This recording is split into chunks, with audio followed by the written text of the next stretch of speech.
ఇది వచ్చేసి single phase Texmo 1 HP sub motor.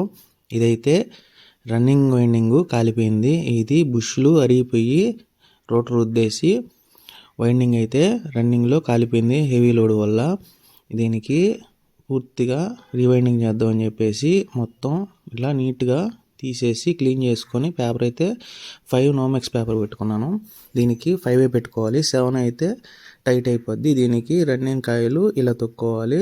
తొక్కున్న తర్వాత స్టార్టింగ్ వైండింగ్ కాయిలు దీనికి దానిపైన వస్తాయి, ఒకదానిపైన ఒకటి ఇట్లాగా వస్తుంది. దీన్ని ఇట్లాగే వైండింగ్ చేసుకోవాలి. కంపెనీ వైండింగ్ ఎలా ఉందో అలా చేసుకుంటే మనకి లైఫ్ అనేది బాగా వస్తుంది. దీనికి బుష్లు కూడా లైట్గా అరిగిపోయాయి, బుష్లు కూడా చేయించుకొచ్చాము. ఇలా చేసుకున్న తర్వాత నీట్గా ఫినిషింగ్ చేసుకోవాలి. కనెక్షన్ పెట్టేసి బయటికి లాగేసి ఇలా సేఫ్టీకి బాడీకి టచ్ అవ్వకుండా పేపర్ పెట్టుకొని, ఇది ముందు పక్క లెఫ్ట్ సైడ్ థ్రెడ్ వస్తుంది, ఇది వెనక పక్క రైట్ సైడ్ థ్రెడ్ వస్తుంది. ఇలా బిగించుకోవాలి. దీనికి ఇన్బుల్డ్గా ఇవన్నీ ఇచ్చేసి ఉంటారు. ఈ తర్వాత బ్యాక్ సైడ్ వేసుకున్న తర్వాత దీనికి ఒక కప్ వస్తుంది. దీని తర్వాత టెస్ట్ బేరింగ్లు వస్తాయి. టెస్ట్ బేరింగ్లు ఫిట్టింగ్ చేసుకున్న తర్వాత దీనికి లాస్ట్ ఇంకా వెనక ఒక క్యాప్ వస్తుంది. ఇది ఇలా వస్తుంది.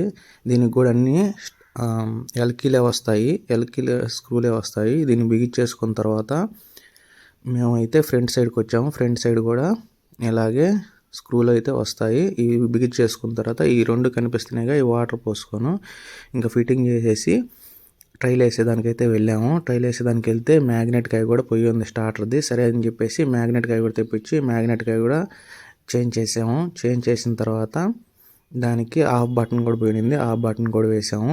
తర్వాత ఫిట్టింగ్ చేసేసి ట్రైల్ వేసేదానికైతే బిగించేసాము. దీనికి మోటరు ట్రైల్ వేసేసి చూసుకున్నాము మోటార్ యాంప్స్ ఎంత వస్తుందని. మోటార్ అయితే తిరగలేదు.